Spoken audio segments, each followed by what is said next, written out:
আসসালামু আলাইকুম প্রিয় দর্শক, স্বাগত জানাচ্ছি আমার দেশ মিড ডে নিউজের সঙ্গে আছি আরমান মুজাহিদ। শুরুতে জানবো সংবাদ শিরোনাম। চলতি মাসেই যমুনা ছাড়বেন ডক্টর ইউনূস, উঠবেন তারেক রহমান। রমজানের বাজারে আগুন, লেবু বেগুনের সেঞ্চুরি, কাঁচামরিচ 220।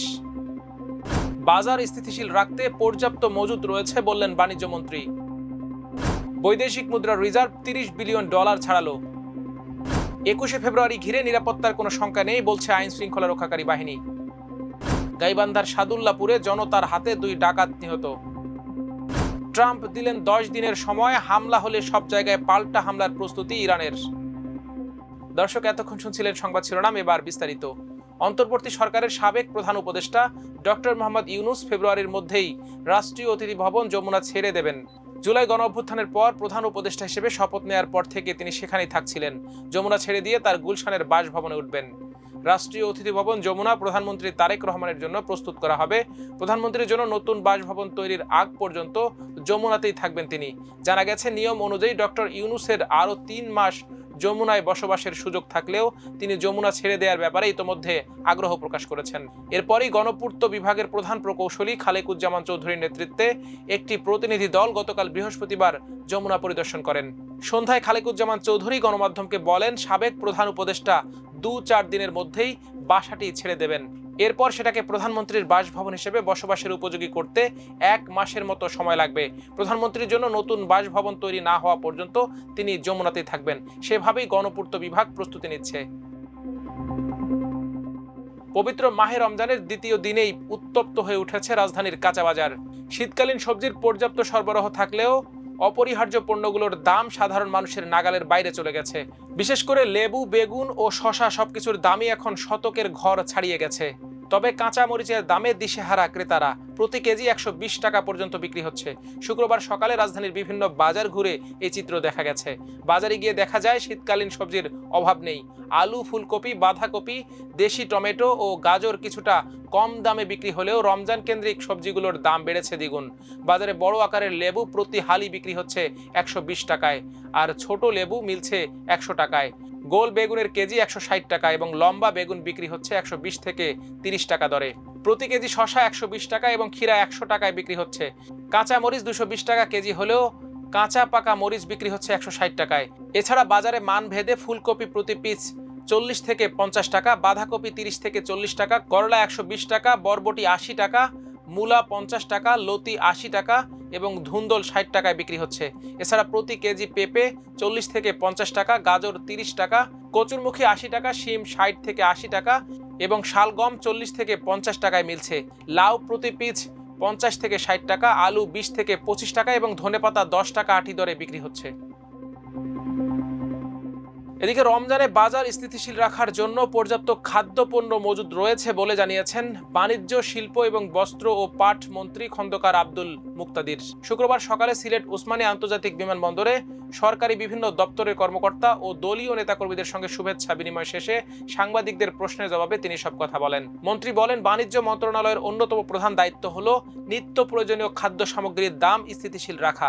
বিশেষ করে রমজান মাসে এ দায়িত্বের গুরুত্ব আরও বেড়ে যায়। আমরা যখন দায়িত্ব নিয়েছি তখন রোজা সামনে রেখে বিশেষ কিছু করার সুযোগ ছিল না। তবে ইতিবাচক দিক হচ্ছে আমাদের হাতে যে পরিমাণ খাদ্য মজুদ রয়েছে তা বাজার মূল্য স্থিতিশীল রাখার জন্য পর্যাপ্ত। দেশে বৈদেশিক মুদ্রার রিজার্ভ $30 বিলিয়ন ছাড়িয়েছে। প্রতি ডলার 122 টাকা ধরে দেশীয় মুদ্রায়, যার পরিমাণ প্রায় 3,66,000 কোটি টাকা। বৃহস্পতিবার এক বিজ্ঞপ্তিতে তথ্য জানিয়েছে বাংলাদেশ ব্যাংক। কেন্দ্রীয় ব্যাংক জানিয়েছে, আন্তর্জাতিক মুদ্রা তহবিল IMF এর হিসাব পদ্ধতি BPM-6 অনুযায়ী দেশের বৈদেশিক মুদ্রার রিজার্ভ $30 বিলিয়ন ছাড়িয়েছে। এতে মোট রিজার্ভ দাঁড়িয়েছে $34.77 বিলিয়ন। চলতি ফেব্রুয়ারির প্রথম 18 দিনেই $2 বিলিয়ন বা $200 কোটি বেশি রেমিটেন্স পাঠিয়েছেন প্রবাসীরা। এই সময়ে মোট $212 কোটি 60 লাখ দেশে এসেছে। প্রতি ডলার 122 টাকা ধরে দেশীয় মুদ্রায়, যার পরিমাণ প্রায় 26,000 কোটি টাকা। 21শে ফেব্রুয়ারিতে ভাষা শহীদদের শ্রদ্ধা জানানোকে কেন্দ্র করে নিরাপত্তার কোনো আশঙ্কা নেই বলে পৃথক ব্রিফিংয়ে জানিয়েছে র্যাব ও ডিএমপি।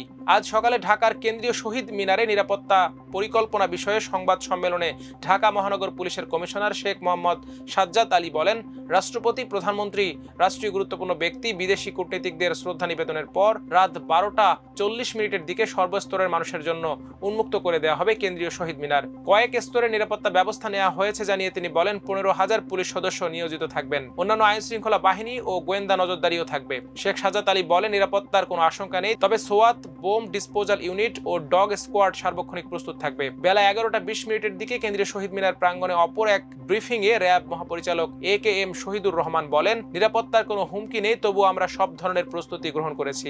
যে কোনো পরিস্থিতি মোকাবেলায় র্যাব প্রস্তুত রয়েছে। র্যাব মহাপরিচালক বলেন, শহীদ মিনার কেন্দ্রিক সব ধরনের ব্যবস্থায় রেখেছি। অন্যান্য আইন শৃঙ্খলা রক্ষাকারী বাহিনীর সঙ্গে সমন্বয় করে র্যাবের ফোর্স মোতায়েন করা হয়েছে। গাইবান্ধার সাদুল্লাপুর উপজেলার খোর্দ মুজাহিদপুর গ্রামে সন্দেহভাজন 2 ডাকাত স্থানীয় জনতার হাতে আটকের পর গণধোলাইয়ে মারা গেছে। জানা যায়, বৃহস্পতিবার দিবাগত ভোর রাতে উপজেলার খোর্দ মুজাহিদপুর গ্রামে একটি ডাকাত দল এলাকায় ডাকাতির প্রস্তুতি নেওয়ার সময় জনতা টের পায়। এলাকাবাসীর চিৎকারে বিভিন্ন দিক থেকে ডাকাত দলকে ঘেরাও করা হয়। এ সময় জনতা ক্ষিপ্ত হয়ে গণধোলাই শুরু করলে ঘটনাস্থলে 2 ডাকাত নিহত হয়। এ ব্যাপারে সাদুল্লাপুর থানার ওসি আব্দুল আলিম আমার দেশকে জানান, জনতার হাতে 2 ডাকাত নয়, 2জন ছিনতাইকারী নিহত হয়েছে। আমরা খবর পেয়েছি, লাশ উদ্ধার করে আনার প্রস্তুতি চলছে। এই রিপোর্ট লেখা পর্যন্ত নিহত ব্যক্তিদের পরিচয় পাওয়া যায়নি। যুক্তরাষ্ট্রের সঙ্গে চুক্তি করতে ইরানকে 10 দিন সময় দিয়েছেন মার্কিন প্রেসিডেন্ট ডোনাল্ড ট্রাম্প। বৃহস্পতিবার গাজার বোর্ড অব পিসের এক সংবাদ সম্মেলনে ইরানকে এ সময়সীমা বেঁধে দেন ট্রাম্প। এই সময়ের মধ্যে চুক্তি না করলে খারাপ কিছু হবে বলে হুমকি দিয়েছেন তিনি। এমন অবস্থায় পাল্টা হুমকি দিয়েছে ইরান। জাতিসংঘে নিযুক্ত ইরানের স্থায়ী দূত সংস্থার মহাপরিচালক অ্যান্তনিও গুতেরেসের কাছে লেখা এক চিঠিতে বলেছেন, যদি ইরানে হামলা হয় তাহলে মধ্যপ্রাচ্যে থাকা যুক্তরাষ্ট্রের সব ঘাঁটি এবং অবকাঠামো লক্ষ্য করে পাল্টা হামলা হবে। তিনি উল্লেখ করেছেন, ইরান যুদ্ধ চায় না, কিন্তু তাদের ওপর হামলা হলে এর জবাব দেয়া হবে আর এর দায় নিতে হবে যুক্তরাষ্ট্রকে। এদিকে মার্কিন সংবাদ মাধ্যম ওয়াল স্ট্রিট জার্নাল আজ শুক্রবার এক প্রতিবেদনে জানিয়েছে, যুক্তরাষ্ট্র ইরানে প্রথমে সীমিত হামলা চালাবে। এতে লক্ষ্য করা হতে পারে সরকারি বাসভবন ও নিরাপত্তা বাহিনীর অবকাঠামো। এর মধ্যে ইরানকে পরমাণু চুক্তি করতে চাপে ফেলা হবে। এরপর যদি ইরান তাদের শর্ত অনুযায়ী চুক্তি না করে তাহলে ব্যাপক আকারে হামলা হবে, আর এই হামলার লক্ষ্য হবে আয়াতুল্লাহ আলী খমেনি সরকারের পতন ঘটানো। দর্শক, আজ এ পর্যন্তই। সবাই ভালো থাকুন, সুস্থ থাকুন, থাকুন আমার দেশের সঙ্গে। আল্লাহ হাফেজ।